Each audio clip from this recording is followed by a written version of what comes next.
The Jungle by Upton Sinclair. Chapter 13. During this time that Jurgis was looking for work occurred the death of little Kristoforas, one of the children of Teta Elzbieta. Both Kristoforas and his brother Juozapas were cripples, the latter having lost one leg by having it run over, and Kristoforas having congenital dislocation of the hip, which made it impossible for him to ever walk.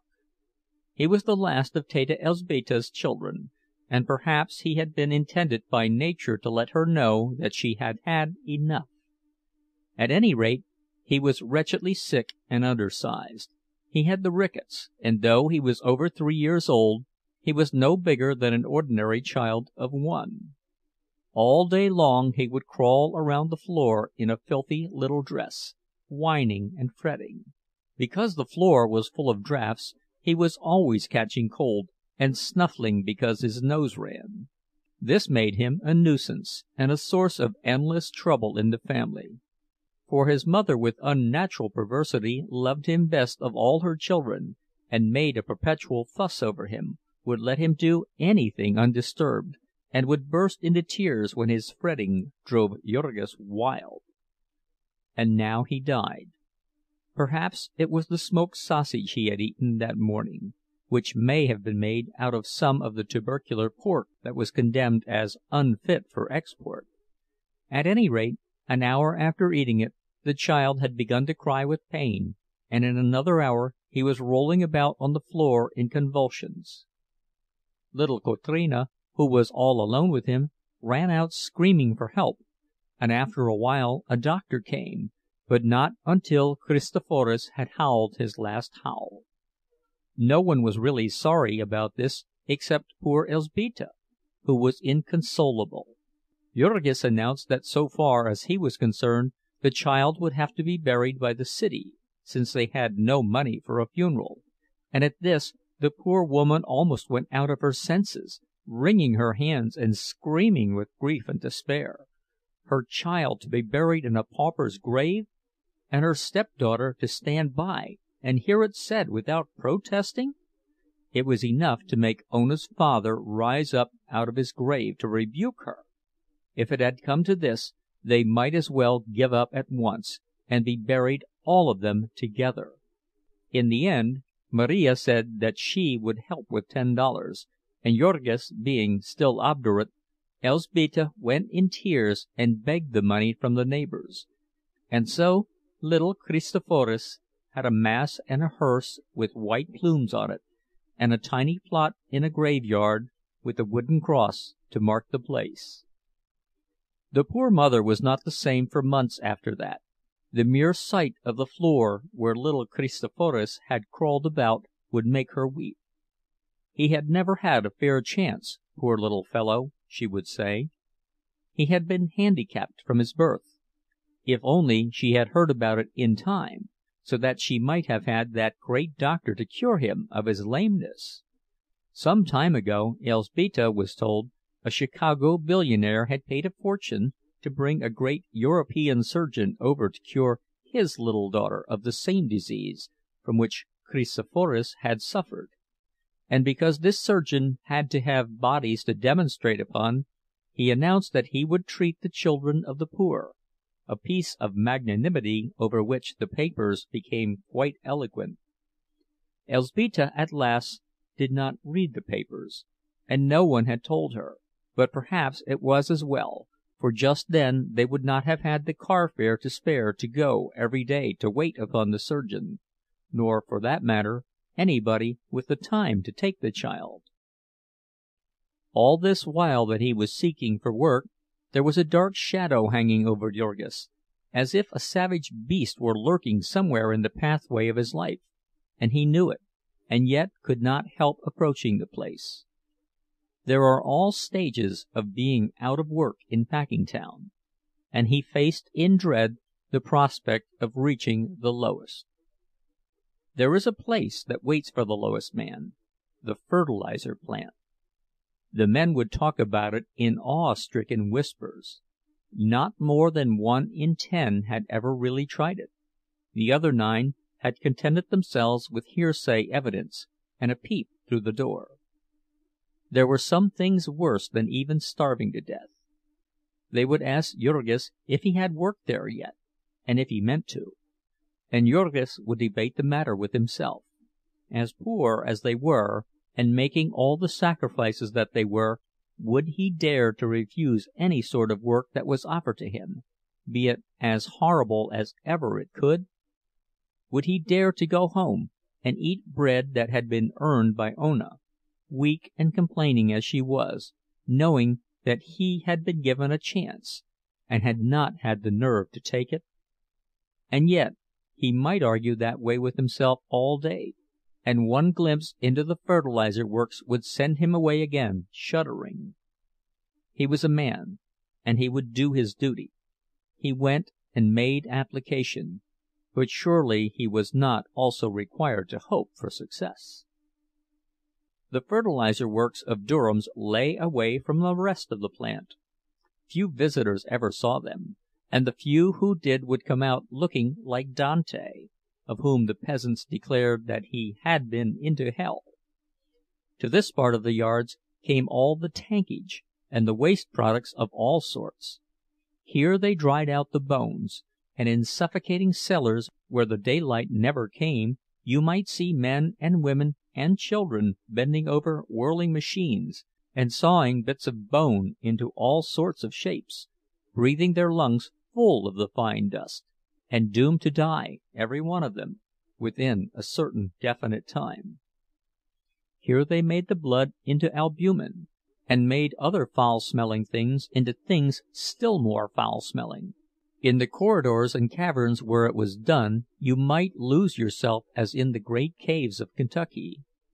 In the dust and the steam the electric lights would shine like far-off twinkling stars, red and blue-green and purple stars, according to the color of the mist and the brew from which it came. For the odors of these ghastly charnel houses there may be words in Lithuanian, but there are none in English. The person entering would have to summon his courage as for a cold water plunge. He would go in like a man swimming under water. He would put his handkerchief over his face, and begin to cough and choke, and then, if he were still obstinate, he would find his head beginning to ring, and the veins in his forehead to throb, until finally he would be assailed by an overpowering blast of ammonia fumes, and would turn and run for his life, and come out half-dazed. On top of this were the rooms where they dried the tankage, the mass of brown stringy stuff that was left after the waste portions of the carcasses had had the lard and tallow dried out of them. This dried material they would then grind to a fine powder, and after they had mixed it up well with the mysterious but inoffensive brown rock which they brought in and ground up by the hundreds of carloads for that purpose, the substance was ready to be put into bags and sent out to the world as any one of 100 different brands of Standard bone phosphate. And then the farmer in Maine or California or Texas would buy this, at say $25 a ton, and plant it with his corn, and for several days after the operation the fields would have a strong odor, and the farmer and his wagon and the very horses that had hauled it would all have it too. In Packingtown the fertilizer is pure, instead of being a flavoring, and instead of a ton or so spread out on several acres under the open sky, there are hundreds and thousands of tons of it in one building, heaped here and there in haystack piles, covering the floor several inches deep, and filling the air with a choking dust that becomes a blinding sandstorm when the wind stirs. It was to this building that Jurgis came daily, as if dragged by an unseen hand. The month of May was an exceptionally cool one, and his secret prayers were granted. But early in June there came a record-breaking hot spell, and after that there were men wanted in the fertilizer mill. The boss of the grinding room had come to know Jurgis by this time, and had marked him for a likely man; and so when he came to the door about 2 o'clock this breathless hot day, he felt a sudden spasm of pain shoot through him, the boss beckoned to him. In 10 minutes more Jurgis had pulled off his coat and overshirt, and set his teeth together, and gone to work. Here was one more difficulty for him to meet and conquer. His labor took him about 1 minute to learn. Before him was one of the vents of the mill in which the fertilizer was being ground, rushing forth in a great brown river, with the spray of the finest dust flung forth in clouds. Jurgis was given a shovel, and along with half a dozen others it was his task to shovel this fertilizer into carts. That others were at work he knew by the sound, and by the fact that he sometimes collided with them. Otherwise they might as well not have been there, for in the blinding dust storm a man could not see 6 feet in front of his face. When he had filled one cart, he had to grope around him until another came, and if there was none on hand, he continued to grope till one arrived. In 5 minutes he was, of course, a mass of fertilizer from head to feet.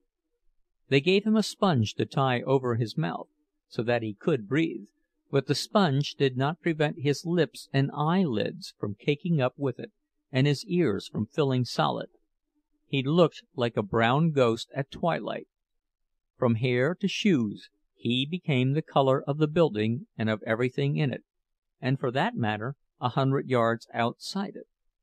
The building had to be left open, and when the wind blew, Durham and Company lost a great deal of fertilizer. Working in his shirt sleeves, and with the thermometer at over 100, the phosphates soaked in through every pore of Jurgis's skin, and in 5 minutes he had a headache, and in 15 was almost dazed. The blood was pounding in his brain like an engine's throbbing. There was a frightful pain in the top of his skull, and he could hardly control his hands. Still, with the memory of his 4 months' siege behind him, he fought on, in a frenzy of determination, and half an hour later he began to vomit. He vomited until it seemed as if his innards must be torn into shreds. A man could get used to the fertilizer mill, the boss had said, if he would make up his mind to it, but Jurgis now began to see that it was a question of making up his stomach. At the end of that day of horror he could scarcely stand. He had to catch himself now and then, and lean against a building and get his bearings. Most of the men, when they came out, made straight for a saloon. They seemed to place fertilizer and rattlesnake poison in one class. But Jurgis was too ill to think of drinking. He could only make his way to the street and stagger onto a car. He had a sense of humor, and later on, when he became an old hand, he used to think it fun to board a streetcar and see what happened. Now, however, he was too ill to notice it, how the people in the car began to gasp and sputter, to put their handkerchiefs to their noses, and transfix him with furious glances.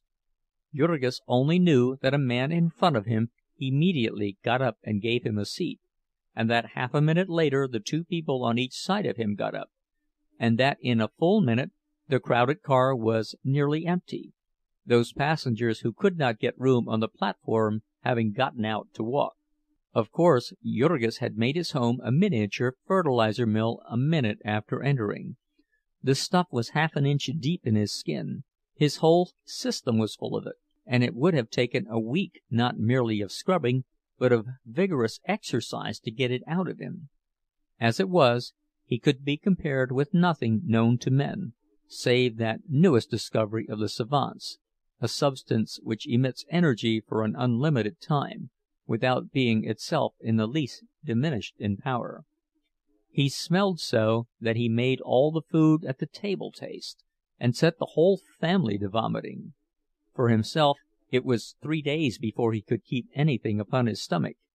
He might wash his hands and use a knife and fork, but were not his mouth and throat filled with the poison? And still Jurgis stuck it out. In spite of splitting headaches, he would stagger down to the plant and take up his stand once more, and begin to shovel in the blinding clouds of dust. And so at the end of the week he was a fertilizer man for life. He was able to eat again, and though his head never stopped aching, it ceased to be so bad that he could not work. So there passed another summer. It was a summer of prosperity all over the country, and the country ate generously of packing-house products, and there was plenty of work for all the family, in spite of the packers' efforts to keep a superfluity of labor. They were again able to pay their debts and to begin to save a little sum, but there were one or two sacrifices they considered too heavy to be made for long.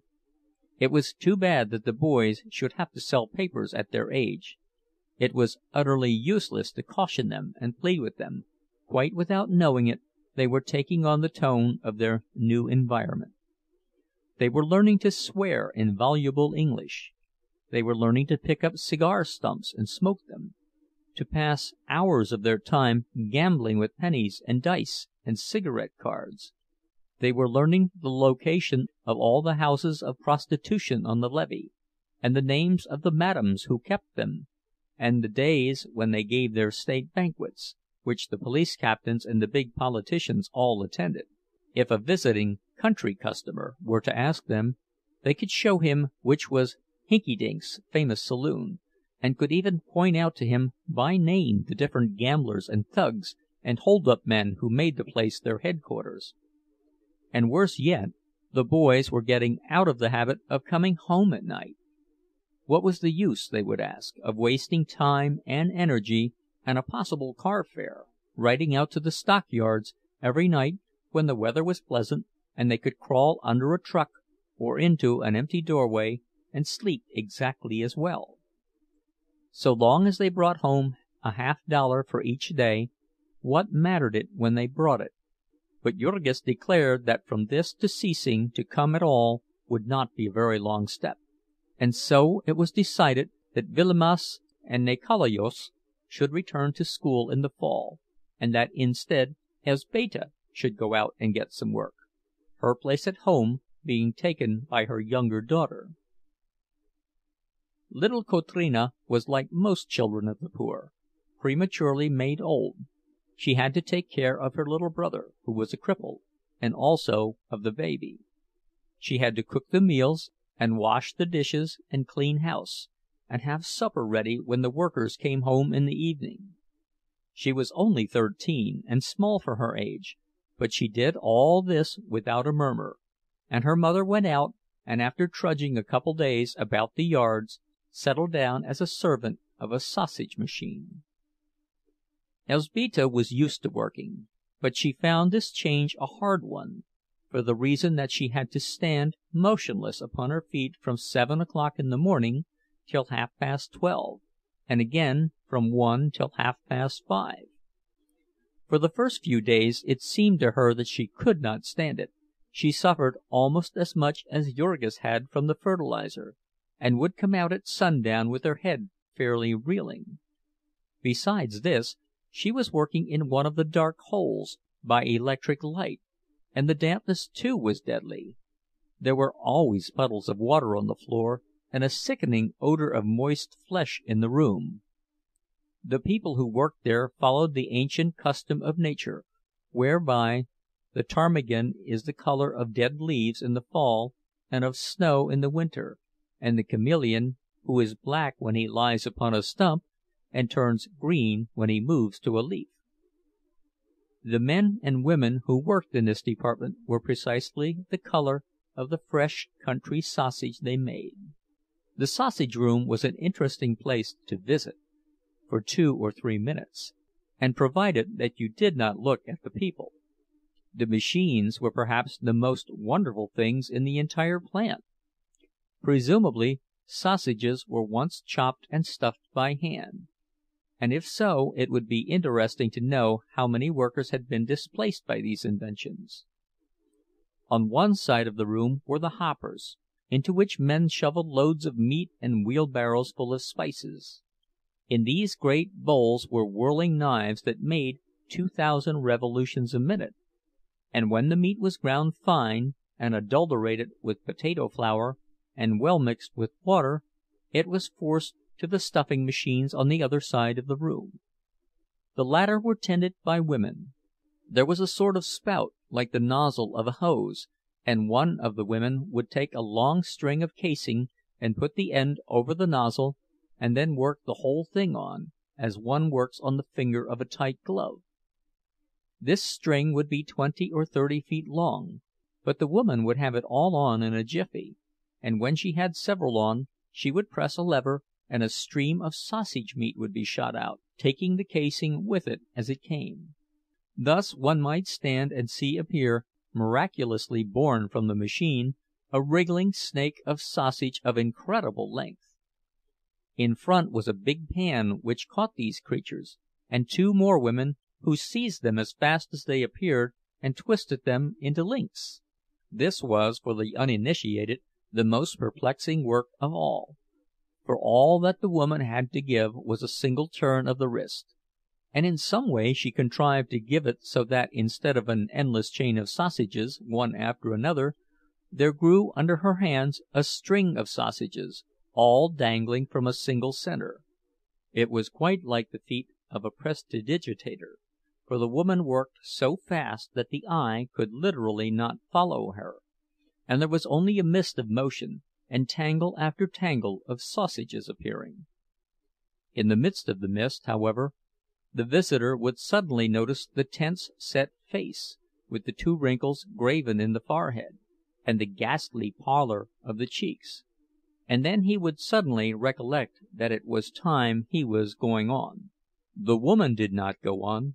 She stayed right there, hour after hour, day after day, year after year, twisting sausage links and racing with death. It was piecework, and she was apt to have a family to keep alive, and stern and ruthless economic laws had arranged it that she could only do this by working just as she did, with all her soul upon her work, and with never an instant for a glance at the well-dressed ladies and gentlemen who came to stare at her, as at some wild beast in a menagerie. Chapter 13. The Jungle by Upton Sinclair. Chapter 14. With one member trimming beef in a cannery, and another working in a sausage factory, the family had a first-hand knowledge of the great majority of Packingtown swindles. For it was the custom, as they found, whenever meat was so spoiled that it could not be used for anything else, either to can it, or else to chop it up into sausage. With what had been told them by Jonas, who had worked in the pickle rooms, they could now study the whole of the spoiled meat industry on the inside, and read a new and grim meaning into that old Packingtown jest, that they use everything of the pig except the squeal. Jonas had told them how the meat that was taken out of pickle would often be found sour, and how they would rub it up with soda to take away the smell, and sell it to be eaten on free lunch counters. Also of all the miracles of chemistry which they performed, giving to any sort of meat, fresh or salted, whole or chopped, any color and any flavor and any odor they chose. In the pickling of hams they had an ingenious apparatus, by which they saved time and increased the capacity of the plant.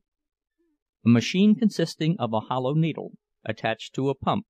By plunging this needle into the meat, and working with his foot, a man could fill a ham with pickle in a few seconds.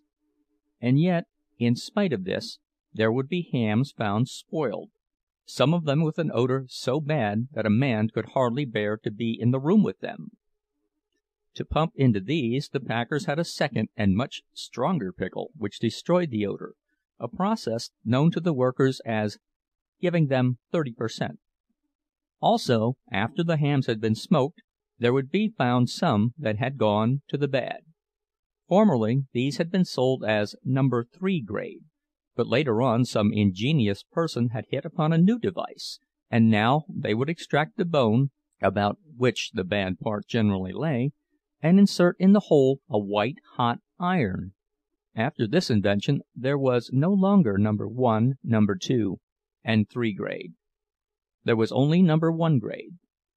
The packers were always originating such schemes. They had what they called boneless hams, which were all the odds and ends of pork stuffed into casings. and California hams, which were the shoulders, with big knuckle joints and nearly all the meat cut out, and fancy skinned hams, which were made of the oldest hogs, whose skins were so heavy and coarse that no one would buy them—that is, until they had been cooked and chopped fine and labeled head cheese. It was only when the whole ham was spoiled that it came into the department of Elzbieta, cut up by the 2,000 revolutions a minute flyers, and mixed with half a ton of other meat. No odor that ever was in a ham could make any difference. There was never the least attention paid to what was cut up for sausage. There would come all the way back from Europe old sausage that had been rejected, and that was moldy and white. It would be dosed with borax and glycerin, and dumped into the hoppers, and made over again for home consumption. There would be meat that had tumbled out on the floor, in the dirt and sawdust, where the workers had tramped and spit uncounted billions of consumption germs. There would be meat stored in great piles in rooms, and the water from leaky roofs would drip over it, and thousands of rats would race about on it. It was too dark in these storage places to see well, but a man could run his hand over these piles of meat and sweep off handfuls of the dried dung of rats. These rats were nuisances, and the packers would put poisoned bread out for them. They would die, and then rats, bread, and meat would go into the hoppers together. This is no fairy story, and no joke. The meat would be shoveled into carts, and the man who did the shoveling would not trouble to lift out a rat even when he saw one. There were things that went into the sausage in comparison with which a poisoned rat was a tidbit. There was no place for the men to wash their hands before they ate their dinner, and so they made a practice of washing them in the water that was to be ladled into the sausage. There were the butt ends of smoked meat, and the scraps of corned beef, and all the odds and ends of the waste of the plants that would be dumped into old barrels in the cellar and left there. Under the system of rigid economy which the packers enforced, there were some jobs that it only paid to do once in a long time, and among these was the cleaning out of the waste barrels. Every spring they did it, and in the barrels would be dirt and rust and old nails and stale water, and cartload after cartload of it would be taken up and dumped into the hoppers with fresh meat, and sent out to the public's breakfast. Some of it they would make into smoked sausage, but as the smoking took time and was therefore expensive, they would call upon their chemistry department and preserve it with borax and color it with gelatin to make it brown. All of their sausage came out of the same bowl, but when they came to wrap it, they would stamp some of it special, and for this they would charge 2 cents more a pound. Such were the new surroundings in which Elzbieta was placed, and such was the work she was compelled to do. It was stupefying, brutalizing work. It left her no time to think, no strength for anything. She was part of the machine she tended, and every faculty that was not needed for the machine was doomed to be crushed out of existence. There was only one mercy about the cruel grind, that it gave her the gift of insensibility. Little by little she sank into a torpor. She fell silent. She would meet Jurgis and Ona in the evening, and the three would walk home together, often without saying a word. Ona, too, was falling into a habit of silence. Ona, who had once gone about singing like a bird. She was sick and miserable, and often she would barely have strength enough to drag herself home. And there they would eat what they had to eat, and afterward, because there was only their misery to talk of, they would crawl into bed and fall into a stupor, and never stir until it was time to get up again and dress by candlelight and go back to the machines. They were so numbed that they did not even suffer much from hunger. Now only the children continued to fret when the food ran short. Yet the soul of Ona was not dead. The souls of none of them were dead, but only sleeping. And now and then they would waken, and these were cruel times. The gates of memory would roll open, old joys would stretch out their arms to them, old hopes and dreams would call to them, and they would stir beneath the burden that lay upon them and feel its forever immeasurable weight. They could not even cry out beneath it, but anguish would seize them more dreadful than the agony of death. It was a thing scarcely to be spoken, a thing never spoken by all the world, that will not know its own defeat. They were beaten. They had lost the game. They were swept aside. It was not less tragic because it was so sordid, because it had to do with wages and grocery bills and rents. They had dreamed of freedom, of a chance to look about them and learn something, to be decent and clean, to see their child grow up to be strong. And now it was all gone. It would never be. They had played the game, and they had lost. 6 years more of toil they had to face before they could expect the least respite, the cessation of the payments upon the house. And how cruelly certain it was that they could never stand 6 years of such a life as they were living. They were lost, they were going down, and there was no deliverance for them, no hope. For all the help it gave them, the vast city in which they lived might have been an ocean waste, a wilderness, a desert, a tomb. So often this mood would come to Ona in the night time, when something wakened her. She would lie, afraid of the beating of her own heart, fronting the blood-red eyes of the old primeval terror of life. Once she cried aloud, and woke Jurgis, who was tired and cross. After that she learned to weep silently. Their moods so seldom came together now. It was as if their hopes were buried in separate graves. Jurgis, being a man, had troubles of his own. There was another specter following him. He had never spoken of it, nor would he allow anyone else to speak of it. He had never acknowledged its existence to himself. Yet the battle with it took all the manhood that he had, and once or twice, alas, a little more. Jurgis had discovered drink. He was working in the steaming pit of hell, day after day, week after week, until now there was not an organ of his body that did its work without pain, until the sound of ocean breakers echoed in his head day and night, and the buildings swayed and danced before him as he went down the street. And from all the unending horror of this there was a respite, a deliverance. He could drink. He could forget the pain. He could slip off the burden. He would see clearly again. He would be master of his brain, of his thoughts, of his will. His dead self would stir in him, and he would find himself laughing and cracking jokes with his companions. He would be a man again, and master of his life. It was not an easy thing for Jurgis to take more than 2 or 3 drinks. With the first drink he could eat a meal, and he could persuade himself that that was economy. With the second he could eat another meal. But there would come a time when he could eat no more, and then to pay for a drink was an unthinkable extravagance, a defiance of the age-old instincts of his hunger-haunted class. One day, however, he took the plunge, and drank up all that he had in his pockets, and went home half-piped, as the men phrase it.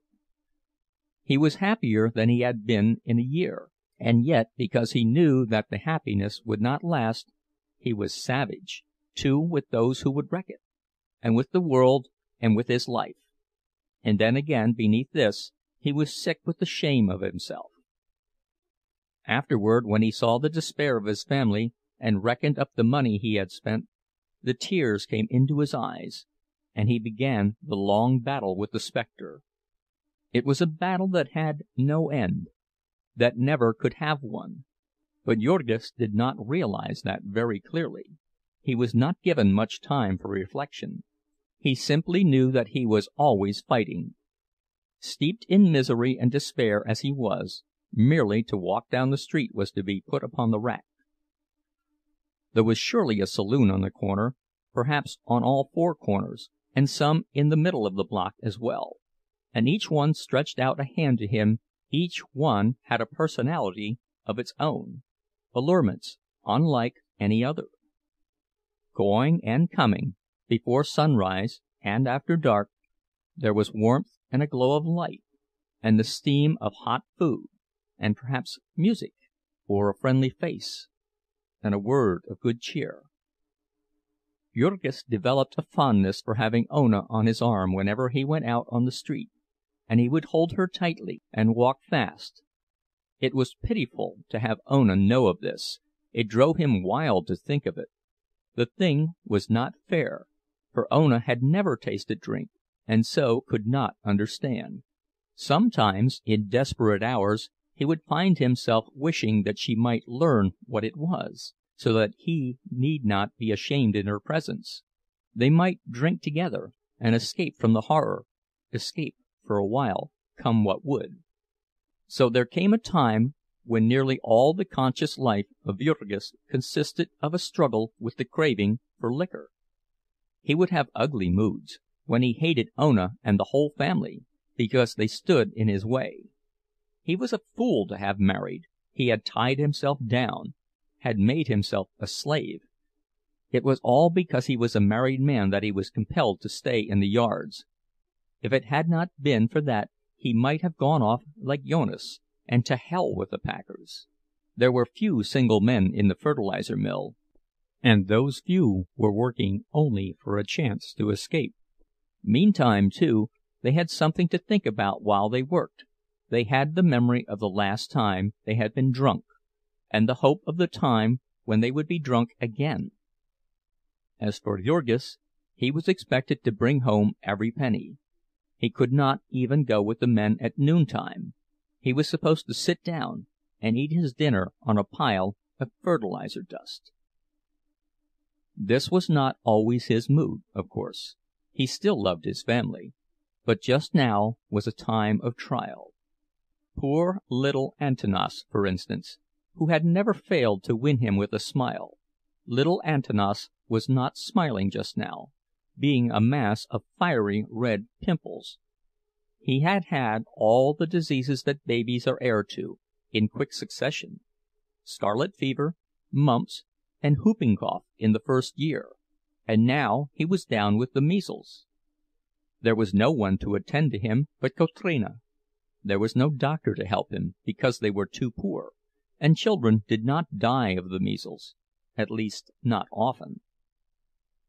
Now and then Kotrina would find time to sob over his woes, but for the greater part of the time he had to be left alone, barricaded upon the bed.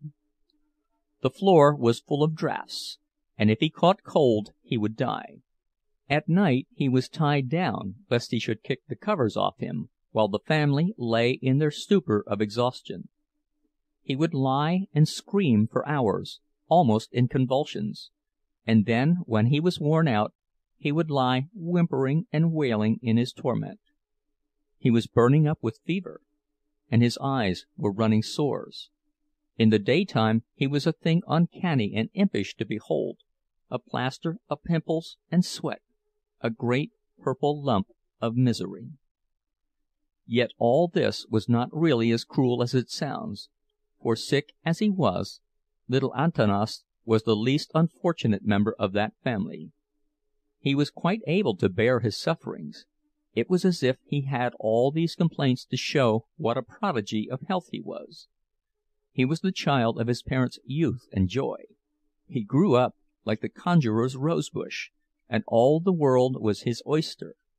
In general, he toddled around the kitchen all day with a lean and hungry look.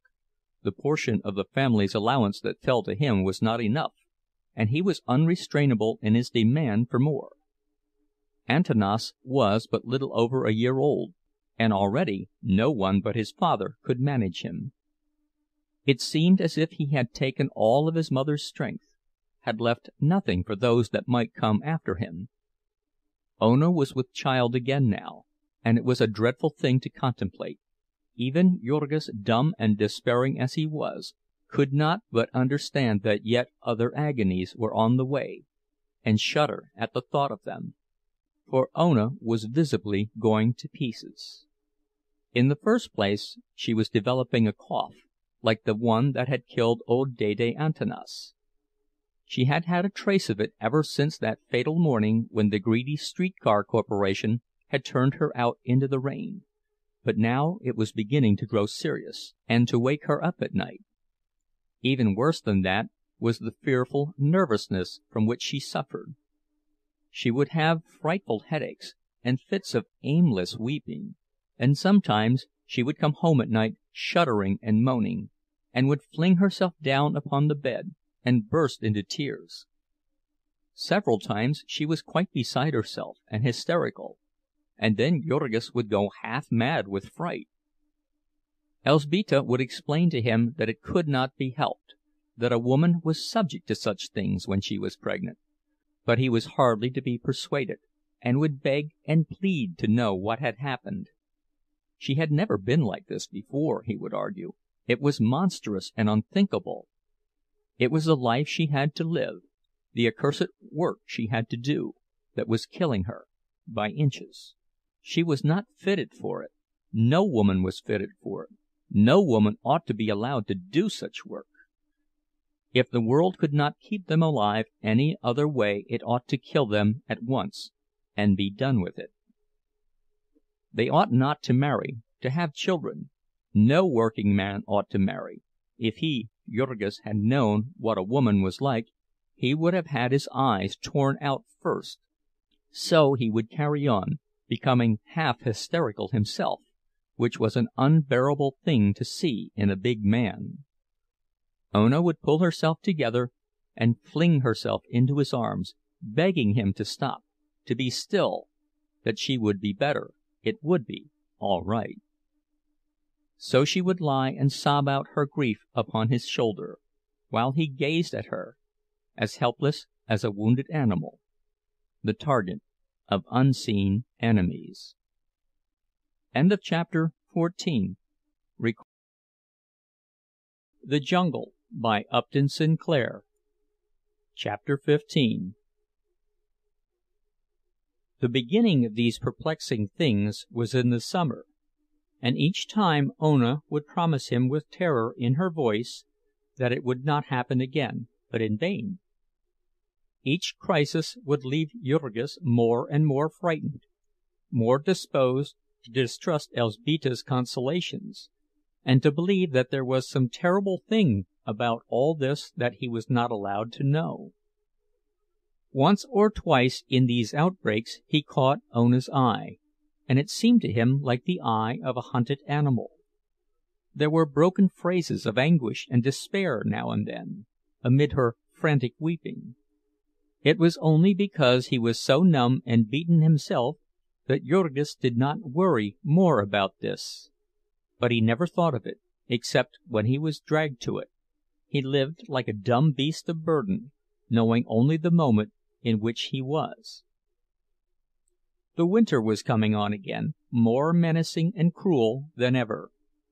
It was October, and the holiday rush had begun. It was necessary for the packing machines to grind till late at night to provide food that would be eaten at Christmas breakfasts, and Marija and Elzbieta and Ona, as part of the machine, began working 15 or 16 hours a day. There was no choice about this. Whatever work there was to be done, they had to do, if they wished to keep their places. Besides that, it added another pittance to their incomes. So they staggered on with the awful load. They would start work every morning at 7, and eat their dinners at noon, and then work until 10 or 11 at night without another mouthful of food. Jurgis wanted to wait for them, to help them home at night, but they would not think of this. The fertilizer mill was not running overtime, and there was no place for him to wait save in a saloon. Each would stagger out into the darkness and make her way to the corner where they met, or, if the others had already gone, would get into a car and begin a painful struggle to keep awake. When they got home they were always too tired either to eat or to undress. They would crawl into bed with their shoes on, and lie like logs. If they should fail, they would certainly be lost. If they held out, they might have enough coal for the winter. A day or two before Thanksgiving Day there came a snowstorm. It began in the afternoon, and by evening 2 inches had fallen. Jurgis tried to wait for the women, but went into a saloon to get warm, and took 2 drinks, and came out and ran home to escape from the demon. There he lay down to wait for them, and instantly fell asleep. When he opened his eyes again, he was in the midst of a nightmare, and found Elzbieta shaking him and crying out. At first he could not realize what she was saying. Ona had not come home. What time was it, he asked. It was morning, time to be up. Ona had not been home that night, and it was bitter cold, and a foot of snow on the ground. Jurgis sat up with a start. Marija was crying with fright, and the children were wailing in sympathy. Little Stanislovas, in addition, because the terror of the snow was upon him. Jurgis had nothing to put on but his shoes and his coat, and in half a minute he was out of the door. Then, however, he realized that there was no need of haste, that he had no idea where to go. It was still dark as midnight, and the thick snowflakes were sifting down. Everything was so silent that he could hear the rustle of them as they fell. In the few seconds that he stood there hesitating, he was covered white. He set off at a run for the yards, stopping by the way to inquire in the saloons that were open. Ona might have been overcome on the way, or else she might have met with an accident in the machines. When he got to the place where she worked, he inquired of one of the watchmen. There had not been any accident, so far as the man had heard. At the time office, which he found already open, the clerk told him that Ona's check had been turned in the night before, showing that she had left her work. After that there was nothing for him to do but wait, pacing back and forth in the snow, meantime to keep from freezing. Already the yards were full of activity. Cattle were being unloaded from the cars in the distance, and across the way the beef luggers were toiling in the darkness, carrying 200-pound quarters of bullocks into the refrigerator cars. Before the first streaks of daylight there came the crowding throngs of workingmen, shivering and swinging their dinner pails as they hurried by. Jurgis took up his stand by the time office window, where alone there was light enough for him to see. The snow fell so quick that it was only by peering closely that he could make sure that Ona did not pass him. 7 o'clock came, the hour when the great packing machine began to move. Jurgis ought to have been at his place in the fertilizer mill, but instead he was waiting, in an agony of fear, for Ona. It was 15 minutes after the hour when he saw a form emerge from the snow mist, and sprang toward it with a cry. It was she, running swiftly. As she saw him she staggered forward and half fell into his outstretched arms. "What has been the matter?" he cried anxiously. "Where have you been?" It was several seconds before she could get breath to answer him. "I couldn't get home," she exclaimed. "The snow—the cars had stopped." "But where were you then?" he demanded. "I had to go home with a friend," she panted. "With Jadvyga." Jurgis drew a deep breath. Then he noticed that she was sobbing and trembling, as if in one of those nervous crises that he dreaded so. "But what's the matter?" he cried. "What has happened?" "Oh, Jurgis, I was so frightened," she said, clinging to him wildly. "I have been so worried." They were near the time station window, and people were staring at them. Jurgis led her away. "How do you mean?" he asked, in perplexity. "I was afraid. I was just afraid," sobbed Ona. "I knew you wouldn't know where I was, and I didn't know what you might do. I tried to get home, but I was so tired. Oh, Jurgis, Jurgis!" He was so glad to get her back that he could not think clearly about anything else. It did not seem strange to him that she should be so very much upset. All her fright and incoherent protestations did not matter since he had her back. He let her cry away her tears, and then, because it was nearly 8 o'clock, and they would lose another hour if they delayed, he left her at the packing-house door with her ghastly white face and her haunted eyes of terror. There was another brief interval. Christmas was almost come, and because the snow still held, and the searching cold, morning after morning Jurgis had carried his wife to her post, staggering with her through the darkness, until at last, one night, came the end. It lacked but 3 days of the holidays. About midnight Marija and Elzbieta came home, exclaiming in alarm when they found that Ona had not come.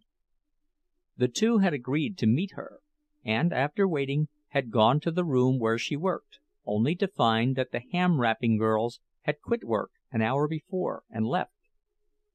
There was no snow that night, nor was it especially cold, and still Ona had not come.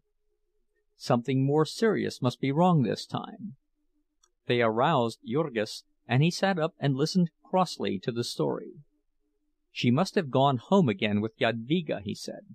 Jadvyga lived only 2 blocks from the yards, and perhaps she had been tired.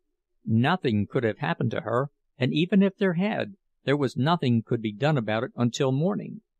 Jurgis turned over in his bed and was snoring again before the two had closed the door. In the morning, however, he was up and out nearly an hour before the usual time. Jadvyga Marcinkus lived on the other side of the yards, beyond Halsted Street, with her mother and sisters in a single basement room, for Mikolas had recently lost one hand from blood poisoning, and their marriage had been put off forever. The door of the room was in the rear, reached by a narrow court, and Jurgis saw a light in the window and heard something frying as he passed. He knocked, half expecting that Ona would answer. Instead, there was one of Jadvyga's little sisters, who gazed at him through a crack in the door. "Where's Ona?" he demanded, and the child looked at him in perplexity. "Ona?" she said. "Yes," said Jurgis. "Isn't she here?" "No," said the child, and Jurgis gave a start. A moment later came Jadvyga, peering over the child's head. When she saw who it was, she slid around out of sight, for she was not quite dressed. "Jurgis must excuse her," she began. "Her mother was very ill." "Ona isn't here?" Jurgis demanded, too alarmed to wait for her to finish. "Why, no," said Jadvyga. "What made you think she would be here?" "Had she said she was coming?" "No," he answered. "But she hasn't come home, and I thought she would be here the same as before." "As before?" echoed Jadvyga, in perplexity. "The time she spent the night here," said Jurgis. "There must be some mistake," she answered quickly. "Ona has never spent the night here." He was only half able to realize the words. Why, he exclaimed. "2 weeks ago, Jadvyga.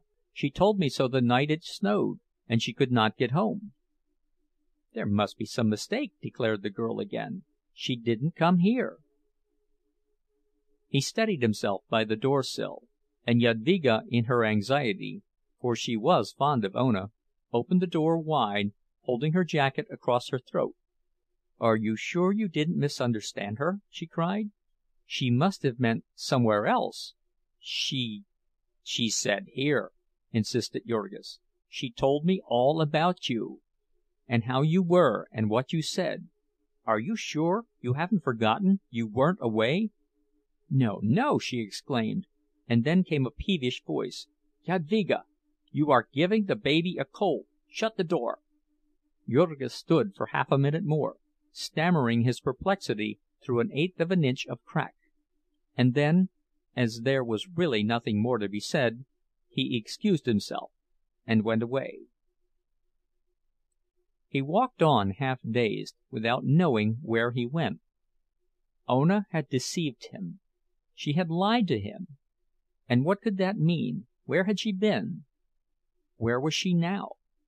He could hardly grasp the thing, much less try to solve it. But 100 wild surmises came to him, a sense of impending calamity overwhelmed him. Because there was nothing else to do, he went back to the time office to watch again. He waited until nearly an hour after 7, and then went to the room where Ona worked to make inquiries of Ona's forelady. The forelady, he found, had not yet come. All the lines of cars that came from downtown were stalled. There had been an accident in the powerhouse, and no cars had been running since last night. Meantime, however, the ham wrappers were working away, with someone else in charge of them. The girl who answered Jurgis was busy, and as she talked she looked to see if she were being watched. Then a man came up wheeling a truck. He knew Jurgis for Ona's husband, and was curious about the mystery.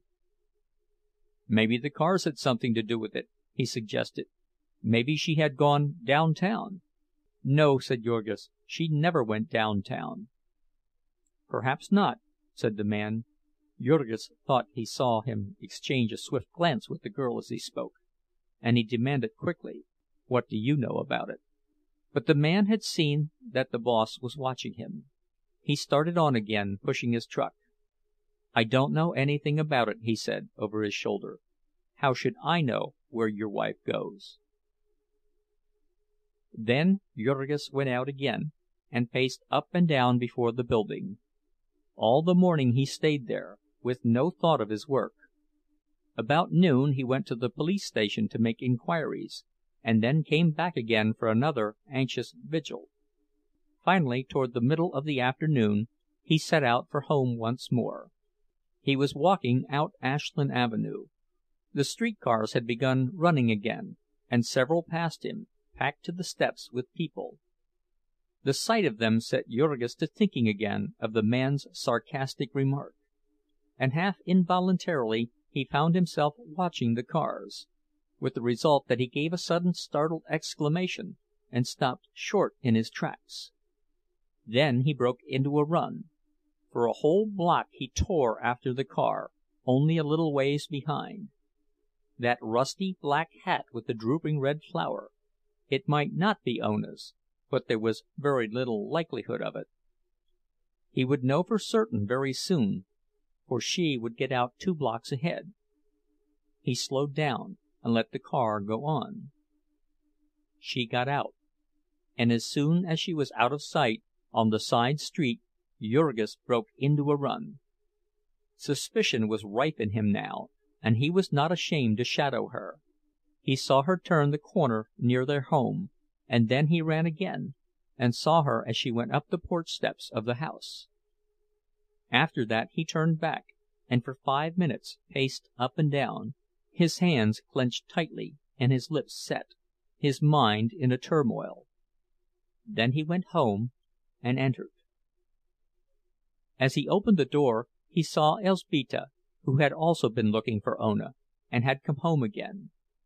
She was now on tiptoe, and had a finger on her lips. Jurgis waited until she was close to him. "Don't make any noise," she whispered hurriedly. "What's the matter?" he asked. "Ona is asleep," she panted. "She's been very ill. I'm afraid her mind's been wandering, Jurgis. She was lost on the street all night, and I've only just succeeded in getting her quiet." "When did she come in?" he asked. "Soon after you left this morning," said Elzbieta. "And has she been out since?" "No, of course not. She's so weak, Jurgis. She—" And he set his teeth hard together. "You are lying to me," he said. Elzbieta started and turned pale. "Why," she gasped, "what do you mean?" But Jurgis did not answer. He pushed her aside and strode to the bedroom door and opened it. Ona was sitting on the bed. She turned a startled look upon him as he entered. He closed the door in Elzbieta's face, and went towards his wife. "Where have you been?" he demanded.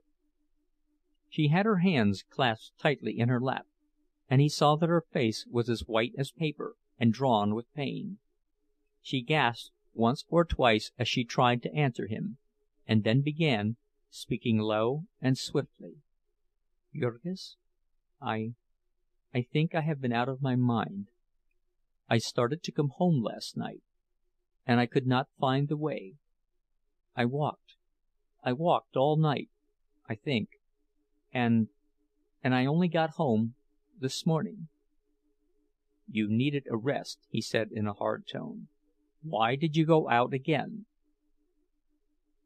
He was looking her fairly in the face, and he could read the sudden fear and wild uncertainty that leaped into her eyes. I had to go to the store," she gasped, almost in a whisper. "I had to go—" "You are lying to me," said Jurgis. Then he clenched his fist and took a step toward her. "Why do you lie to me?" he cried fiercely. "What are you doing that you have to lie to me?" "Jurgis!" she exclaimed, starting up in fright. "Oh, Jurgis, how can you?" "You have lied to me, I say!" he cried. "You told me you had been to Jadvyga's house that other night, and you hadn't. You had been where you were last night, somewheres downtown, for I saw you get off the car. Where were you?" It was as if he had struck a knife into her. She seemed to go all to pieces. For half a second she stood, reeling and swaying, staring at him with horror in her eyes. Then, with a cry of anguish, she tottered forward, stretching out her arms to him. But he stepped aside deliberately and let her fall. She caught herself at the side of the bed, and then sank down, burying her face in her hands and bursting into frantic weeping. Then came one of those hysterical crises that had so often dismayed him. Ona sobbed and wept, her fear and anguish building themselves up into long climaxes. Furious gusts of emotion would come sweeping over her, shaking her as the tempest shakes the trees upon the hills. All her frame would quiver and throb with them. It was as if some dreadful thing rose up within her and took possession of her, torturing her, tearing her. This thing had been wont to set Jurgis quite beside himself, but now he stood with his lips set tightly and his hands clenched. She might weep till she killed herself, but she should not move him this time, not an inch, not an inch.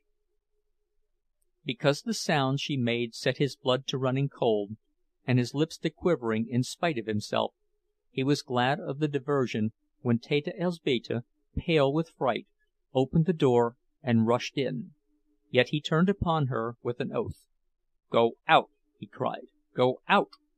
And then, as she stood hesitating, about to speak, he seized her by the arm and half flung her from the room, slamming the door and barring it with the table. Then he turned again and faced Ona, crying, "Now answer me!" Yet she did not hear him. She was still in the grip of the fiend. Jurgis could see her outstretched hands shaking and twitching, roaming here and there over the bed at will, like living things. He could see convulsive shudderings start in her body and run through her limbs. She was sobbing and choking. It was as if there were too many sounds for one throat. They came chasing each other, like waves upon the sea. Then her voice would begin to rise into screams, louder and louder, until it broke in wild, horrible peals of laughter. Jurgis bore it until he could bear it no longer, and then he sprang at her, seizing her by the shoulders and shaking her, shouting into her ear, "Stop it, I say! Stop it!" She looked up at him, out of her agony. Then she fell forward at his feet. She caught them in her hands, in spite of his efforts to step aside, and with her face upon the floor lay writhing. It made a choking in Jurgis' throat to hear her, and he cried again, more savagely than before, "Stop it, I say!" This time she heeded him, and caught her breath and lay silent, save for the gasping sobs that wrenched all her frame. For a long minute she lay there, perfectly motionless, until a cold fear seized her husband, thinking that she was dying. Suddenly, however, he heard her voice faintly. "Jurgis, Jurgis." "What is it?" he said. He had to bend down to her, she was so weak. She was pleading with him in broken phrases, painfully uttered. "Have faith in me. Believe me." "Believe what?" he cried. "Believe that I know best, that I love you. And do not ask me what you did. Oh, Jurgis, please, please! It is for the best. It is—" He started to speak again, but she rushed on frantically, heading him off. "If you will only do it—if you will only believe me. It wasn't my fault. I couldn't help it. It will be all right. It is nothing. It is no harm. Oh, Jurgis, please, please!" She had hold of him, and was trying to raise herself to look at him. He could feel the palsied shaking of her hands, and the heaving of the bosom she pressed against him. She managed to catch one of his hands and gripped it convulsively, drawing it to her face, and bathing it in her tears. "Oh, believe me," she wailed again, and he shouted in fury, "I will not!" But still she clung to him, wailing aloud in her despair. "Oh, Jurgis, think what you are doing!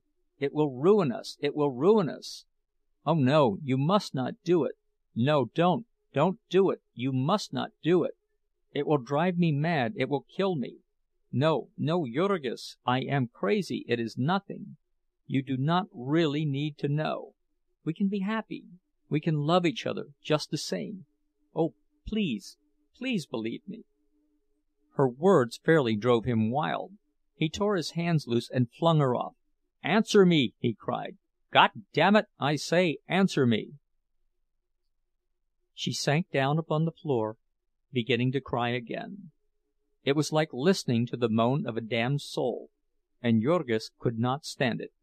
He smote his fist upon the table by his side, and shouted again at her, "Answer me!" She began to scream aloud, her voice like the voice of some wild beast. I can't do it! Why can't you do it?" he shouted. "I don't know how." He sprang and caught her by the arm, lifting her up and glaring into her face. "Tell me where you were last night!" he panted. "Quick, out with it!" Then she began to whisper, one word at a time. "I was in a house downtown." "What house? What do you mean?" She tried to hide her eyes away, but he held her. "Miss Henderson's house," she gasped. He did not understand at first. "Miss Henderson's house," he echoed. And then suddenly, as in an explosion, the horrible truth burst over him, and he reeled and staggered back with a scream. He caught himself against the wall, and put his hand to his forehead, staring about him and whispering, "Jesus, Jesus!" An instant later he leaped at her as she lay groveling at his feet. He seized her by the throat. "Tell me," he gasped hoarsely, "quick, who took you to that place?" She tried to get away, making him furious. He thought it was fear of the pain of his clutch. He did not understand that it was the agony of her shame. Still she answered him. "Connor." "Connor?" he gasped. "Who is Connor?" "The boss," she answered. "The man." He tightened his grip in his frenzy, and only when he saw her eyes closing did he realize that he was choking her. Then he relaxed his fingers and crouched, waiting, until she opened her lids again. His breath beat hot into her face. "Tell me," he whispered at last. "Tell me about it." She lay perfectly motionless, and he had to hold his breath to catch her words. "I did not want to do it," she said. I tried not to do it. I only did it to save us. It was our only chance." Again for a space there was no sound but his panting. Ona's eyes closed, and when she spoke again, she did not open them. He told me he would have turned me off. He told me he would. We would all of us lose our places. We could never get anything to do here again. He meant it. He would have ruined us. Jurgis' arms were shaking so that he could scarcely hold himself up, and lurched forward now and then as he listened. When did this begin?" he gasped. "At the very first," she said. She spoke as if in a trance. "It was their plot, Miss Henderson's plot. She hated me, and he wanted me. He used to speak to me, out on the platform. Then he began to make love to me. He offered me money. He begged. He said he loved me. Then he threatened me. He knew all about us. He knew we would starve. He knew your boss. He knew Marija's. He would hound us to death, he said. Then he said we would all of us be sure of work. Always. Then one day he caught hold of me. He would not let me go. He Where was this?" "In the hallway, at night, after everyone had gone. I could not help it. I thought of you, of the baby, of mother and the children. I was afraid of him, afraid to cry out." A moment ago her face had been ashen gray. Now it was scarlet. She was beginning to breathe hard again. Jurgis made not a sound. "That was 2 months ago. Then he wanted me to come to that house. He wanted me to stay there. He said all of us, that we would not have to work. He made me come there in the evenings. I told you thought I was at the factory. Then, one night it snowed, and I couldn't get back. And last night the cars were stopped. It was such a little thing, to ruin us all. I tried to walk, but I couldn't. I didn't want you to know.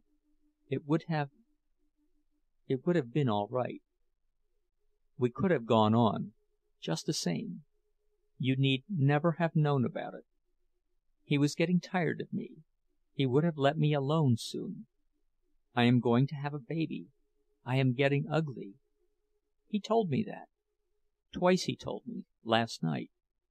He kicked me last night, too. And now you will kill him. You will kill him, and we shall die." All this she had said without a quiver. She lay still as death, not an eyelid moving. And Jurgis, too, said not a word. He lifted himself by the bed and stood up. He did not stop for another glance at her, but went to the door and opened it. He did not see Elzbieta crouching terrified in the corner. He went out hatless, leaving the street door open behind him. The instant his feet were on the sidewalk, he broke into a run. He ran like one possessed, blindly, furiously, looking neither to the right nor left. He was on Ashland Avenue before exhaustion compelled him to slow down, and then, noticing a car, he made a dart for it and drew himself aboard. His eyes were wild and his hair flying, and he was breathing hoarsely like a wounded bull. But the people on the car did not notice this particularly. Perhaps it seemed natural to them that a man who smelled as Jurgis smelled should exhibit an aspect to correspond. They began to give way before him as usual. The conductor took his nickel gingerly, with the tips of his fingers, and then left him with the platform to himself. Jurgis did not even notice it. His thoughts were far away. Within his soul it was like a roaring furnace. He stood waiting, crouching as if for a spring. He had some of his breath back when the car came to the entrance of the yards, and so he leaped off and started again, racing at full speed. People turned and stared at him, but he saw no one. There was the factory, and he bounded through the doorway and down the corridor. He knew the room where Ona worked, and he knew Connor, the boss of the loading gang, outside. He looked for the man as he sprang into the room. The truckmen were hard at work, loading the freshly packed boxes and barrels upon the cars. Jurgis shot one swift glance up and down the platform. The man was not on it. But then suddenly he heard a voice in the corridor, and started for it with a bound. In an instant more he confronted the boss. He was a big, red-faced Irishman, coarse-featured, and smelling of liquor. He saw Jurgis as he crossed the threshold, and turned white. He hesitated 1 second, as if meaning to run, and in the next his assailant was upon him. He put up his hands to protect his face, but Jurgis, lunging with all the power of his arm and body, struck him fairly between the eyes and knocked him backward. The next moment he was on top of him, burying his fingers in his throat. To Jurgis this man's whole presence reeked of the crime he had committed. The touch of his body was madness to him. It set every nerve of him a-tremble. It aroused all the demon in his soul. It had worked its will upon Ona, this great beast, and now he had it. He had it! It was his turn now. Things swam blood before him, and he screamed aloud in his fury, lifting his victim and smashing his head upon the floor. The place, of course, was in an uproar, women fainting and shrieking, and men rushing in. Jurgis was so bent upon his task that he knew nothing of this, and scarcely realized that people were trying to interfere with him. It was only when half a dozen men had seized him by the legs and shoulders and were pulling at him that he understood that he was losing his prey.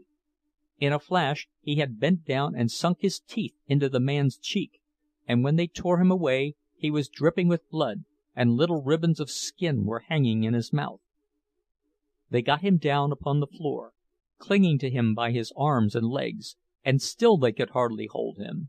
He fought like a tiger, writhing and twisting, half flinging them off, and starting towards his unconscious enemy. Yet others rushed in, until there was a little mountain of twisted limbs and bodies, heaving and tossing, and working its way about the room. In the end, by their sheer weight, they choked the breath out of him, and then they carried him to the company police station, where he lay still until they had summoned a patrol wagon to take him away. End of chapter 15. The Jungle by Upton Sinclair. Chapter 16. When Jurgis got up again, he went quietly enough. He was exhausted and half dazed, and besides he saw the blue uniforms of the policemen. He drove in a patrol wagon with half a dozen of them watching him, keeping as far away as possible, however, on account of the fertilizer. Then he stood before the sergeant's desk and gave his name and address, and saw a charge of assault and battery entered against him. On his way to his cell, a burly policeman cursed him because he started down the wrong corridor, and then added a kick when he was not quick enough.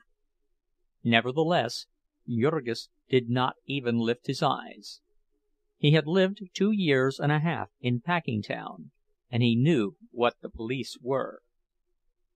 It was as much as a man's very life was worth to anger them, here in their inmost lair. Like as not, a dozen would pile on to him at once and pound his face into a pulp. It would be nothing unusual if he got his skull cracked in the melee, in which case they would report that he had been drunk and had fallen down, and there would be no one to know the difference or to care. So a barred door clanged upon Jurgis, and he sat down upon a bench and buried his face in his hands. He was alone. He had the afternoon and all of the night to himself. At first he was like a wild beast that has glutted itself. He was in a dull stupor of satisfaction. He had done up the scoundrel pretty well. Not as well as he would have if they had given him a minute more, but pretty well all the same. The ends of his fingers were still tingling from their contact with the fellow's throat. But then, little by little, as his strength came back and his senses cleared, he began to see beyond his momentary gratification. That he had nearly killed the boss would not help Ona. Not the horrors that she had borne, nor the memory that would haunt her all her days. It would not help to feed her and her child. She would certainly lose her place, while what was to happen to him, God only knew. Half the night he paced the floor, wrestling with this nightmare, and when he was exhausted he lay down, trying to sleep, but finding instead, for the first time in his life, that his brain was too much for him. In the cell next to him was a drunken wife-beater, and in the one beyond a yelling maniac. At night they opened the station house to the homeless wanderers who were crowded about the door, shivering in the winter blast, and they thronged into the corridor outside of the cells.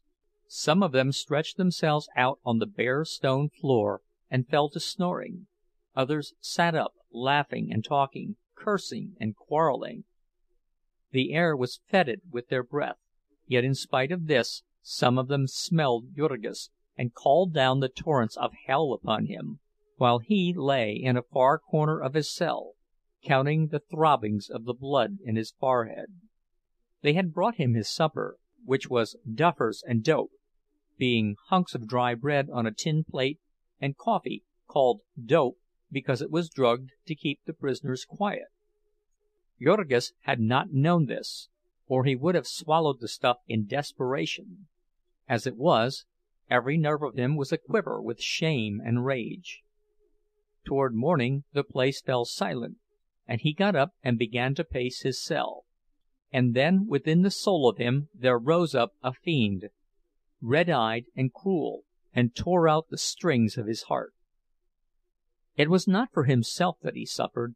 What did a man who worked in Durham's fertilizer mill care about anything that the world might do to him?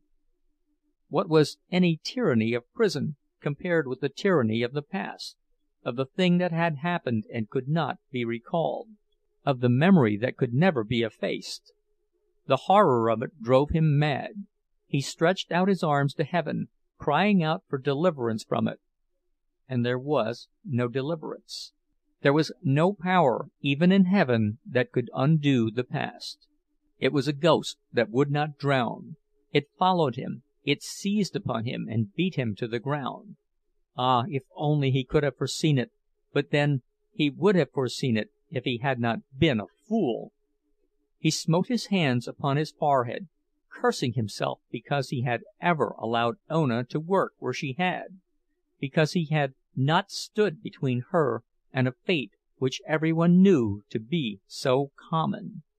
He should have taken her away, even if it were to lie down and die of starvation in the gutters of Chicago's streets.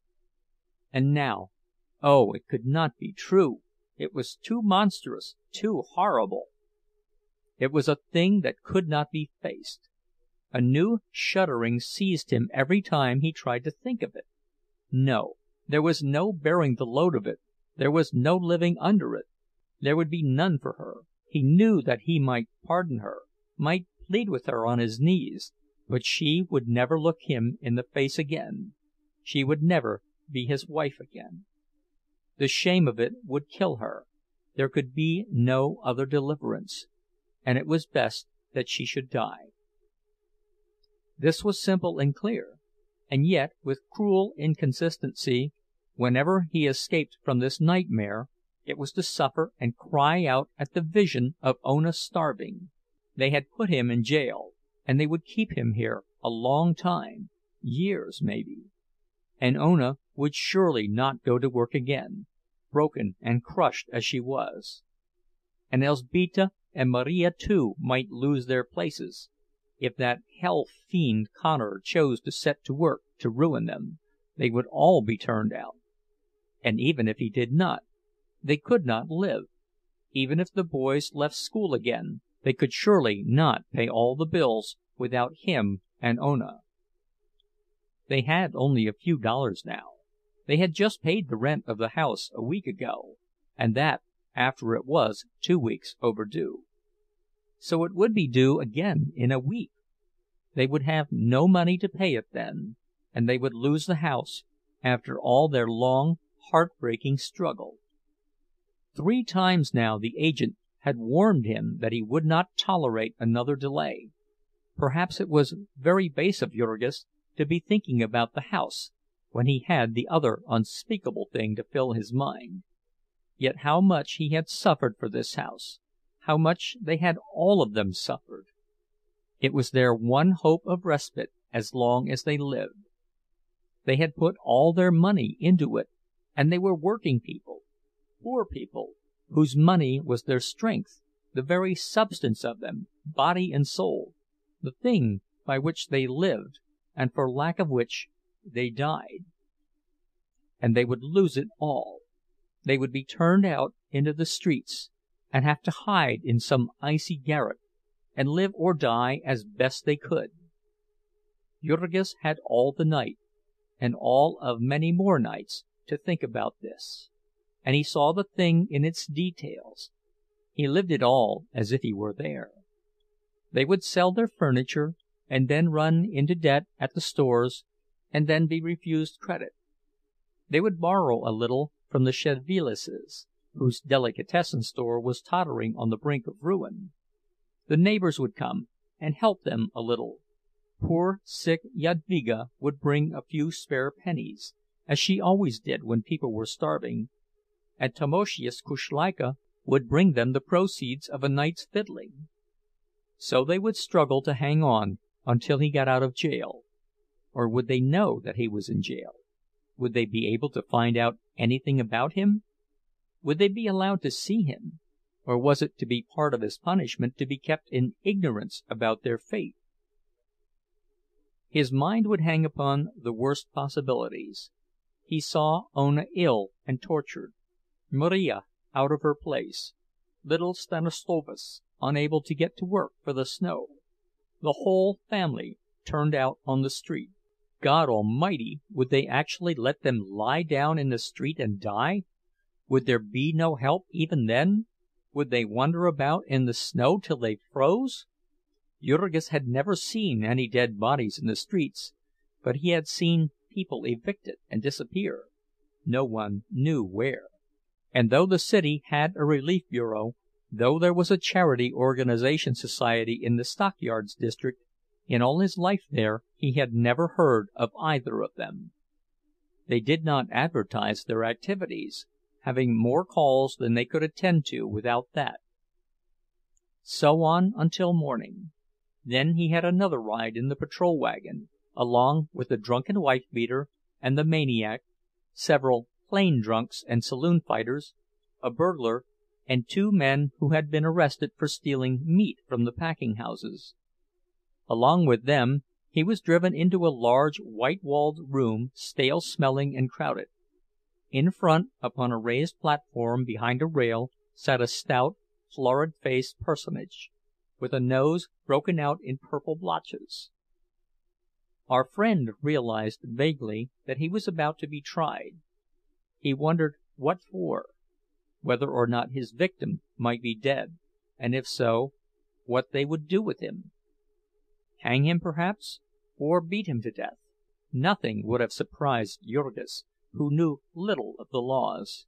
Yet he had picked up gossip enough to have it occur to him that the loud-voiced man upon the bench might be the notorious Justice Callahan, about whom the people of Packingtown spoke with bated breath.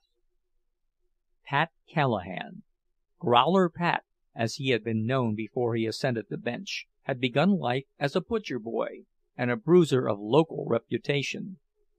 He had gone into politics almost as soon as he had learned to talk, and had held 2 offices at once before he was old enough to vote. If Scully was the thumb, Pat Callahan was the first finger of the unseen hand whereby the packers held down the people of the district. No politician in Chicago ranked higher in their confidence. He had been at it a long time, had been the business agent in the city council of Old Durham, the self-made merchant, way back in the early days, when the whole city of Chicago had been up at auction. Growler Pat had given up holding city offices very early in his career, caring only for party power, and giving the rest of his time to superintending his dives and brothels. Of late years, however, since his children were growing up, he had begun to value respectability, and had had himself made a magistrate, a position for which he was admirably fitted, because of his strong conservatism and his contempt for foreigners. Jurgis sat gazing about the room for an hour or two. He was in hopes that someone of the family would come, but in this he was disappointed. Finally he was led before the bar, and a lawyer for the company appeared against him. Connor was under the doctor's care, the lawyer explained briefly, and if His Honor would hold the prisoner for a week— $300, said His Honor promptly. Jurgis was staring from the judge to the lawyer in perplexity. "Have you anyone to go on your bond?" demanded the judge. And then a clerk who stood at Jurgis' elbow explained to him what this meant. The latter shook his head, and before he realized what had happened, the policemen were leading him away again. They took him to a room where other prisoners were waiting, and here he stayed until court adjourned, when he had another long and bitterly cold ride in a patrol wagon to the county jail, which is on the north side of the city, and 9 or 10 miles from the stockyards. Here they searched Jurgis, leaving him only his money, which consisted of 15 cents. Then they led him to a room and told him to strip for a bath, after which he had to walk down a long gallery past the grated cell doors of the inmates of the jail. This was a great event to the latter, the daily review of the new arrivals, all stark naked, and many and diverting were the comments. Jurgis was required to stay in the bath longer than anyone, in the vain hope of getting out of him a few of his phosphates and acids. The prisoners roomed 2 in a cell, but that day there was one left over, and he was the one. The cells were in tiers, opening upon galleries. His cell was about 5 feet by 7 in size, with a stone floor and a heavy wooden bench built into it. There was no window; the only light came from the windows near the roof at one end of the court outside. There were 2 bunks, one above the other, each with a straw mattress and a pair of gray blankets, the latter stiff as boards with filth, and alive with fleas, bedbugs, and lice. When Jurgis lifted up the mattress, he discovered beneath it a layer of scurrying roaches, almost as badly frightened as himself. Here they brought him more duffers and dope, with the addition of a bowl of soup. Many of the prisoners had their meals brought in from a restaurant, but Jurgis had no money for that. Some had books to read, and cards to play, with candles to burn by night, but Jurgis was all alone in darkness and silence. He could not sleep again. There was the same maddening procession of thoughts that lashed him like whips upon his naked back. When night fell, he was pacing up and down his cell like a wild beast that breaks its teeth upon the bars of its cage. Now and then, in his frenzy, he would fling himself against the walls of the place, beating his hands upon them. They cut him and bruised him; they were cold and merciless as the men who had built them. In the distance there was a church tower bell that tolled the hours one by one. When it came to midnight, Jurgis was lying upon the floor with his head in his hands, listening. Instead of falling silent at the end, the bell broke into a sudden clangor. Jurgis raised his head. What could that mean? A fire? God! Suppose there were to be a fire in this jail! But then he made out a melody in the ringing. There were chimes, and they seemed to waken the city. All around, far and near, there were bells ringing wild music. For fully a minute Jurgis lay lost in wonder, before, all at once, The meaning of it broke over him, that this was Christmas Eve. Christmas Eve! He had forgotten it entirely. There was a breaking of floodgates, a whirl of new memories and new griefs rushing into his mind. In far Lithuania they had celebrated Christmas, and it came to him as if it had been yesterday, himself a little child with his lost brother and his dead father in the cabin, in the deep black forest where the snow fell all day and all night and buried them from the world. It was too far off for Santa Claus in Lithuania, but it was not too far for peace and goodwill to men, for the wonder-bearing vision of the Christ child. And even in Packingtown they had not forgotten it. Some gleam of it had never failed to break their darkness. Last Christmas Eve and all Christmas Day Jurgis had toiled on the killing beds, and Ona at wrapping hams, and still they had found strength enough to take the children for a walk upon the avenue, to see the store windows all decorated with Christmas trees and ablaze with electric lights. In one window there would be live geese, in another marvels in sugar, pink and white canes big enough for ogres, and cakes with cherubs upon them. In a third there would be rows of fat yellow turkeys decorated with rosettes, and rabbits and squirrels hanging. In a fourth would be a fairyland of toys, lovely dolls with pink dresses, and woolly sheep, and drums, and soldier hats. Nor did they have to go without their share of all this either. The last time they had had a big basket with them, and all their Christmas marketing to do, a roast of pork, and a cabbage, and some rye bread, and a pair of mittens for Ona, and a rubber doll that squeaked, and a little green cornucopia full of candy to be hung from the gas jet and gazed at by half a dozen pairs of longing eyes. Even half a year of the sausage machines and the fertilizer mill had not been able to kill the thought of Christmas in them. There was a choking in Jurgis's throat as he recalled that the very night Ona had not come home, Teta Elzbieta had taken him aside and shown him an old valentine that she had picked up in a paper store for 3 cents, dingy and shop-worn, but with bright colors and figures of angels and doves. She had wiped all the specks off this, and was going to set it on the mantel where the children could see it. Great sobs shook Jurgis at this memory. They would spend their Christmas in misery and despair, with him in prison, and Ona ill, and their home in desolation. Ah, it was too cruel! Why at least had they not left him alone? Why, after they had shut him in jail, must they be ringing Christmas chimes in his ears? But no, their bells were not ringing for him. Their Christmas was not meant for him. They were simply not counting him at all. He was of no consequence. He was flung aside like a bit of trash, the carcass of some animal. It was horrible, horrible! His wife might be dying, his baby might be starving, his whole family might be perishing in the cold, and all the while they were ringing their Christmas chimes. And the bitter mockery of it, all this was punishment for him! They put him in a place where the snow could not beat in, where the cold could not eat through his bones. They brought him food and drink.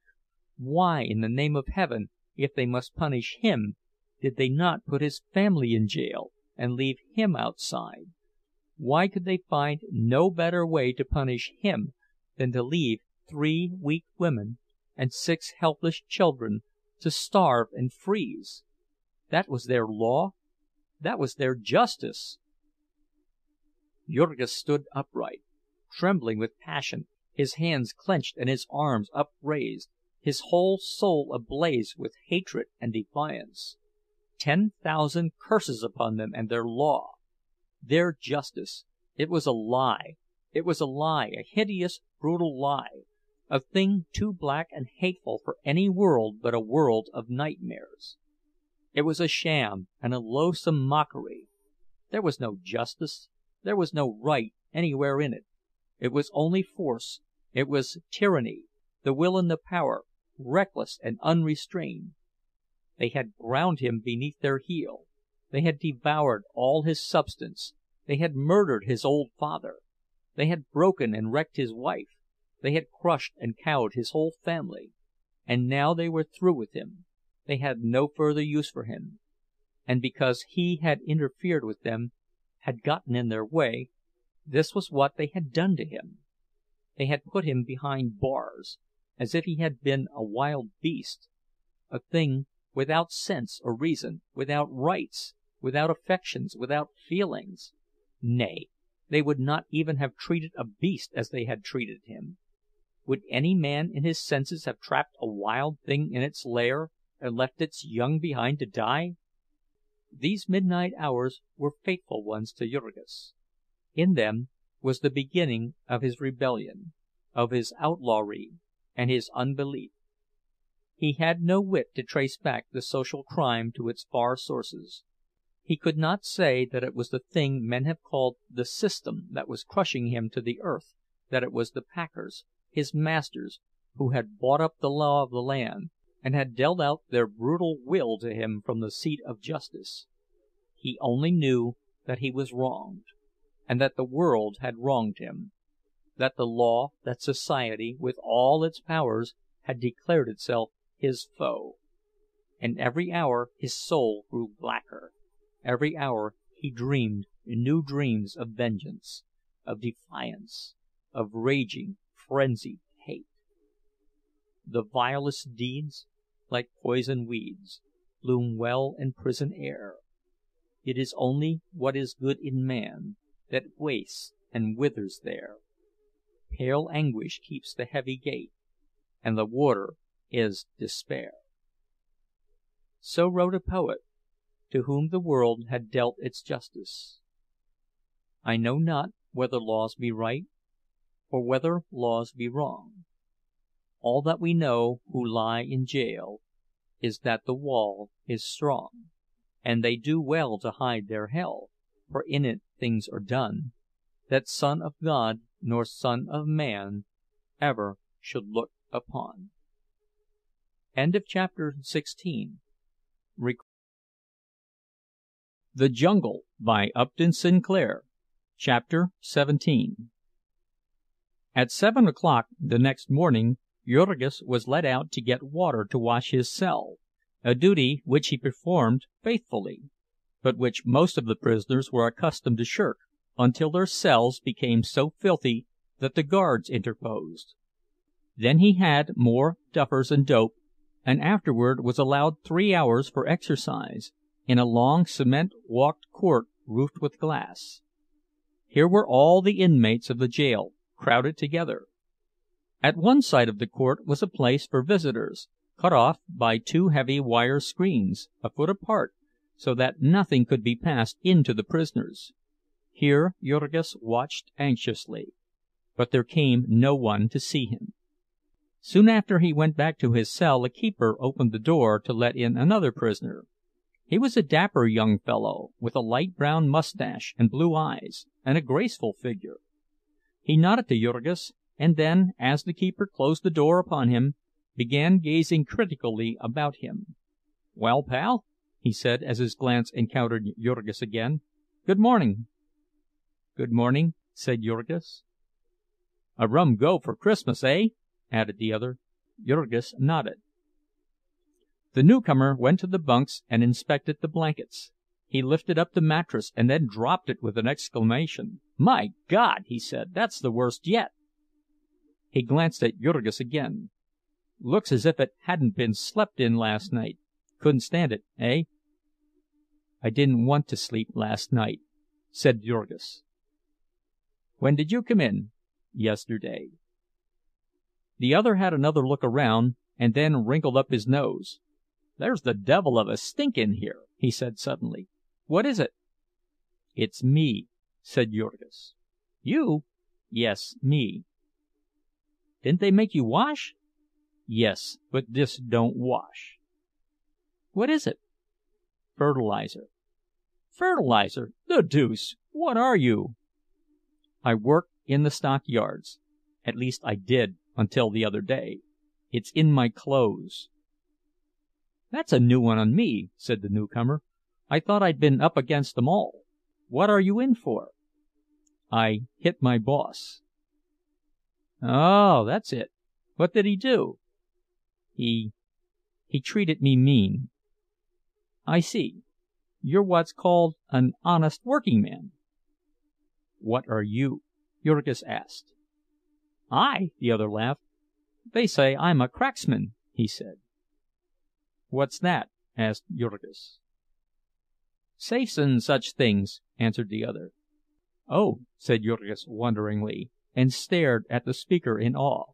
"You mean you break into them? You—" "Yes," laughed the other. "That's what they say." He did not look to be over 22 or 3, though as Jurgis found afterward he was 30. He spoke like a man of education, like what the world calls a gentleman. "Is that what you're here for?" Jurgis inquired. "No," was the answer. "I'm here for disorderly conduct. They were mad because they couldn't get any evidence." "What's your name?" the young fellow continued after a pause. "My name's Duane, Jack Duane. I'm more than a dozen, but that's my company one."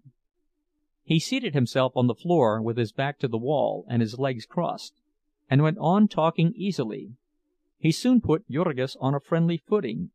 He was evidently a man of the world, used to getting on, and not too proud to hold conversation with a mere laboring man. He drew Jurgis out, and heard all about his life, all but the one unmentionable thing. And then he told stories about his own life. He was a great one for stories, not always of the choicest. Being sent to jail had apparently not disturbed his cheerfulness.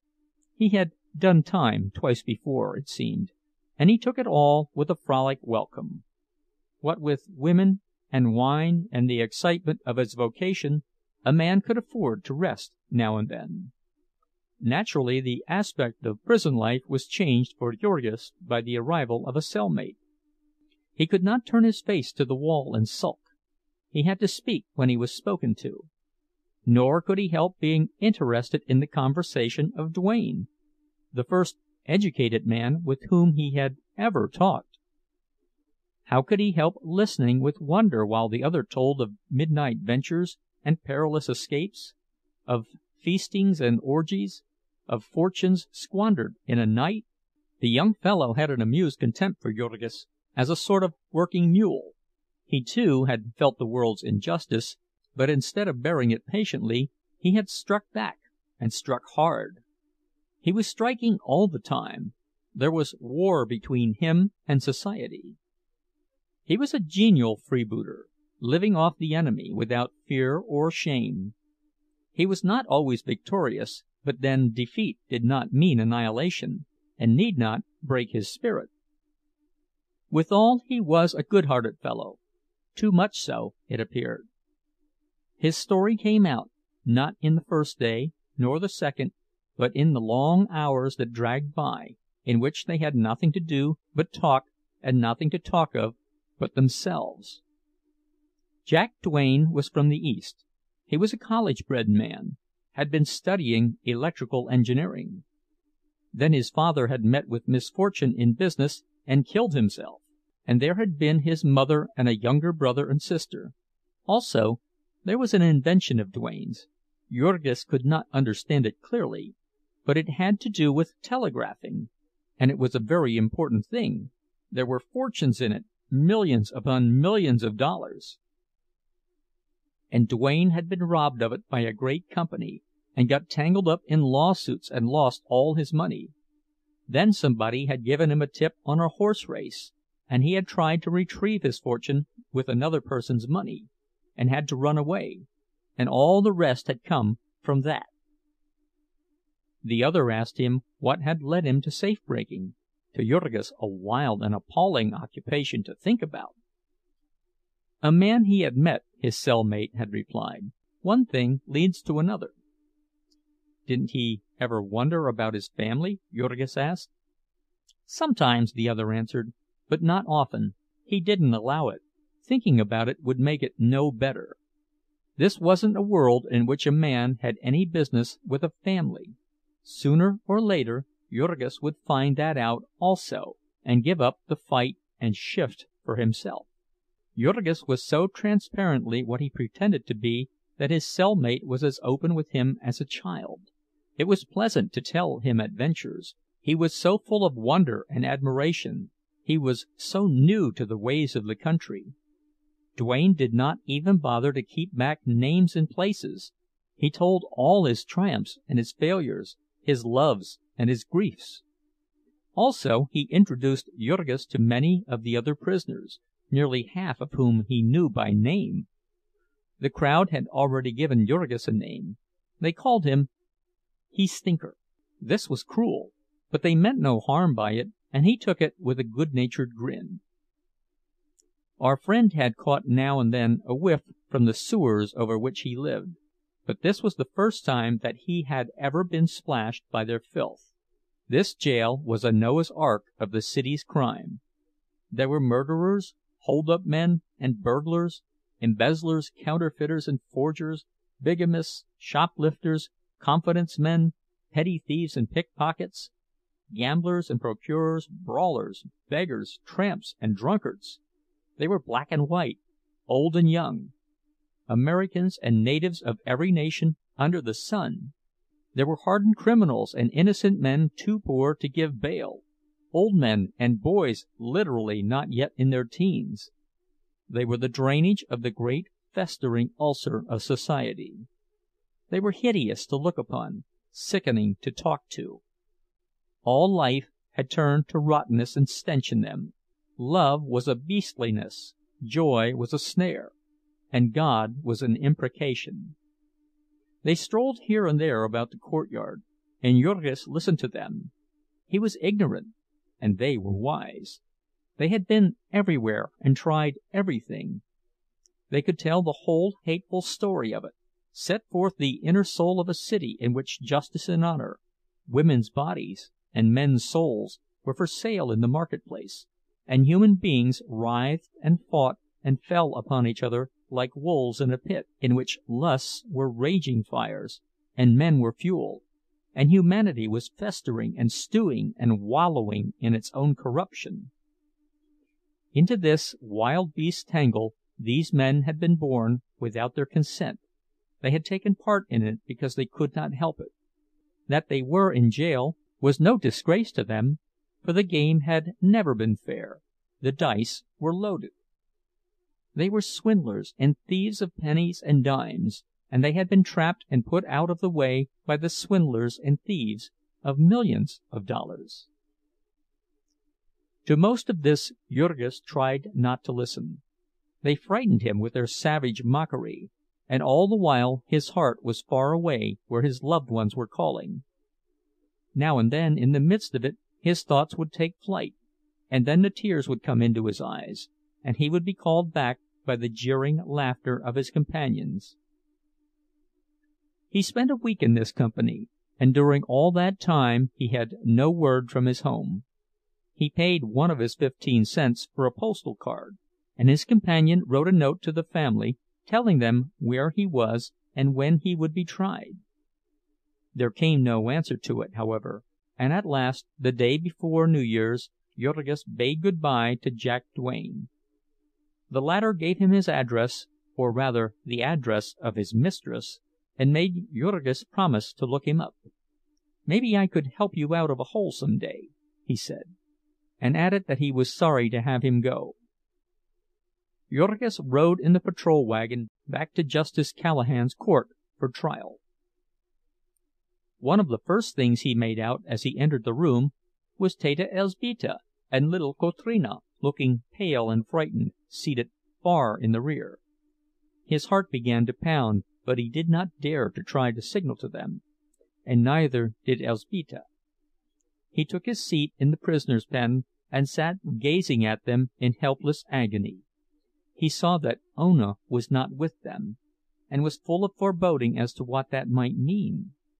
He spent half an hour brooding over this, and then suddenly he straightened up and the blood rushed into his face. A man had come in, Jurgis could not see his features for the bandages that swathed him, but he knew the burly figure. It was Connor. A trembling seized him, and his limbs bent as if for a spring. Then suddenly he felt a hand on his collar, and heard a voice behind him. "Sit down, you son of a—" He subsided, but he never took his eyes off his enemy. The fellow was still alive, which was a disappointment in one way, and yet it was pleasant to see him, all in penitential plasters. He and the company lawyer who was with him came and took seats within the judge's railing, and a minute later the clerk called Jurgis' name, and the policeman jerked him to his feet and led him before the bar, gripping him tightly by the arm, lest he should spring upon the boss. Jurgis listened while the man entered the witness chair, took the oath, and told his story. The wife of the prisoner had been employed in a department near him, and had been discharged for impudence to him. Half an hour later he had been violently attacked, knocked down, and almost choked to death. He had brought witnesses. "They will probably not be necessary," observed the judge, and he turned to Jurgis. "You admit attacking the plaintiff?" he asked. "Him?" inquired Jurgis, pointing at the boss. "Yes," said the judge. "I hit him, sir," said Jurgis. "Say 'Your Honor,'" said the officer, pinching his arm hard. "Your Honor," said Jurgis obediently. "You tried to choke him?" "Yes, sir, Your Honor." "Ever been arrested before?" "No, sir, Your Honor." "What have you to say for yourself?" Jurgis hesitated. What had he to say? In 2 years and a half he had learned to speak English for practical purposes, but these had never included the statement that someone had intimidated and seduced his wife. He tried once or twice, stammering and balking, to the annoyance of the judge, who was gasping from the odor of fertilizer. Finally the prisoner made it understood that his vocabulary was inadequate, and there stepped up a dapper young man with waxed mustaches, bidding him speak in any language he knew.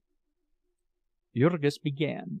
Supposing that he would be given time, he explained how the boss had taken advantage of his wife's position to make advances to her, and had threatened her with the loss of her place. When the interpreter had translated this, the judge, whose calendar was crowded, and whose automobile was ordered for a certain hour, interrupted with the remark, "Oh, I see. Well, if he made love to your wife, why didn't she complain to the superintendent, or leave the place?"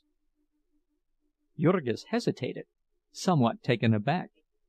He began to explain that they were very poor, that work was hard to get. "I see," said Justice Callahan. "So instead you thought you would knock him down." He turned to the plaintiff, inquiring, "Is there any truth in this story, Mr. Connor?" "Not a particle, Your Honor," said the boss. "It is very unpleasant. They tell some such tale every time you have to discharge a woman." "Yes, I know," said the judge. "I hear it often enough. The fellow seems to have handled you pretty roughly. 30 days and costs. Next case." Jurgis had been listening in perplexity. It was only when the policeman who had him by the arm turned and started to lead him away that he realized that sentence had been passed. He gazed round him wildly. "30 days!" he panted, and then he whirled upon the judge. "What will my family do?" he cried frantically. "I have a wife and baby, sir, and they have no money. My God, they will starve to death!" "You would have done well to think about them before you committed the assault," said the judge dryly, as he turned to look at the next prisoner. Jurgis would have spoken again, but the policeman had seized him by the collar and was twisting it, and a second policeman was making for him with evidently hostile intentions. So he let them lead him away. Far down the room he saw Elzbieta and Kotrina, risen from their seats, staring in fright. He made one effort to go to them, and then, brought back by another twist at his throat, he bowed his head and gave up the struggle. They thrust him into a cell room where other prisoners were waiting, and as soon as court had adjourned they let him down with them into the Black Maria and drove him away. This time Jurgis was bound for the Birdwell. a petty jail where Cook County prisoners served their time. It was even filthier and more crowded than the county jail. All the smaller fry of the latter had been sifted into it, the petty thieves and swindlers, the brawlers and vagrants. For his cellmate, Jurgis had an Italian fruit seller who had refused to pay his graft to the policeman, and been arrested for carrying a large pocket-knife. As he did not understand a word of English, our friend was glad when he left. He gave place to a Norwegian sailor, who had lost half an ear in a drunken brawl, and who proved to be quarrelsome, cursing Jurgis because he moved in his bunk and caused the roaches to drop upon the lower one. It would have been quite intolerable, staying in a cell with this wild beast, but for the fact that all day long the prisoners were put at work breaking stone. 10 days of his 30 Jurgis spent thus, without hearing a word from his family. Then one day a keeper came and informed him that there was a visitor to see him. Jurgis turned white, and so weak at the knees that he could hardly leave his cell. The man led him down the corridor and a flight of steps to the visitor's room, which was barred like a cell. Through the grating Jurgis could see someone sitting in a chair, and as he came into the room the person started up, and he saw that it was little Stanislovas. At the sight of someone from home the big fellow nearly went to pieces. He had to steady himself by a chair, and he put his other hand to his forehead, as if to clear away a mist. "Well?" he said weakly. Little Stanislovas was also trembling, and all but too frightened to speak. They sent me to tell you," he said with a gulp. "Well?" Jurgis repeated. He followed the boy's glance to where the keeper was standing watching them. "Never mind that," Jurgis cried wildly. "How are they?" "Ona is very sick," Stanislovas said, "and we are almost starving. We can't get along. We thought you might be able to help us." Jurgis gripped the chair tighter. There were beads of perspiration on his forehead, and his hand shook. "I can't help you," he said. "Ona lies in her room all day," the boy went on, breathlessly. "She won't eat anything, and she cries all the time. She won't tell what is the matter, and she won't go to work at all. Then a long time ago the man came for the rent. He was very cross. He came again last week. He said he would turn us out of the house. And then Maria—" A sob choked Stanislovas, and he stopped. "What's the matter with Maria?" cried Jurgis. "She's cut her hand," said the boy. "She's cut it bad this time, worse than before. She can't work, and it's all turning green, and the company doctor says she may have to have it cut off. And Maria cries all the time. Her money is nearly all gone too, and we can't pay the rent and the interest on the house, and we have no coal and nothing more to eat. And the man at the store, he says—" The little fellow stopped again, beginning to whimper. "Go on," the other panted in frenzy. "Go on!" I will," sobbed Stanislovas. "It's so cold all the time. And last Sunday it snowed again, a deep, deep snow. And I couldn't get to work." "God!" Jurgis half shouted, and he took a step toward the child. There was an old hatred between them because of the snow, ever since that dreadful morning when the boy had had his fingers frozen, and Jurgis had had to beat him to send him to work. Now he clenched his hands, looking as if he would try to break through the grating. "You little villain!" he cried. "You didn't try!" I did, wailed Stanislovas, shrinking from him in terror. "I tried all day, 2 days. Elzbieta was with me, and she couldn't either. We couldn't walk at all, it was so deep. And we had nothing to eat, and oh, it was so cold. I tried. And then the 3rd day Ona went with me." "Ona?" "Yes, she tried to get to work too. She had to. We were all starving. But she had lost her place." Jurgis reeled and gave a gasp. "She went back to that place?" he screamed. "She tried to," said Stanislovas, gazing at him in perplexity. "Why not, Jurgis?"